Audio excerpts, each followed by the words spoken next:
ولایتي چارواکي وایي د مهال د خوست په ملکي هوایي ډګر کې د نړیوالو معیارونو برابر اسانتیاوې او امکانات شتون لري او ورځ تر بلې د لا مجهز کېدو او سمبالښت بڼه خپلوي. په مجموع کې د خوست ولایت هوایي ډګر لله الحمد معیاري شکل اختیار کړی ده. ورځ تر بلې هغې خواته روان ده لکه سره کم په نورو هیوادونو کې هغه هوایي ډګرونه چې هغه په معیار برابر دي، زمونږ هوایي ډګر هم انشاءالله اوس هم په معیاري توګه جوړ شوی او آینده به هغه معیار خپل کړي لکه څرنګه چې په خارجي دولتونو کې وجود لري.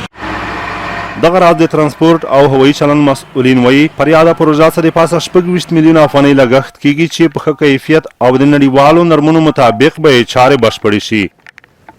موسمي بارانونو د رنوې شولډرې یا څنډې دواړه خواوې تخریب کړې وې. د دې په موخه باندې د محافظت او د لا کلکوالي او مقاومت په خاطر باندې تیږه په نظر کې نیول سوې ده چې ټول ټال 40,000 متره مربع مساحت لري.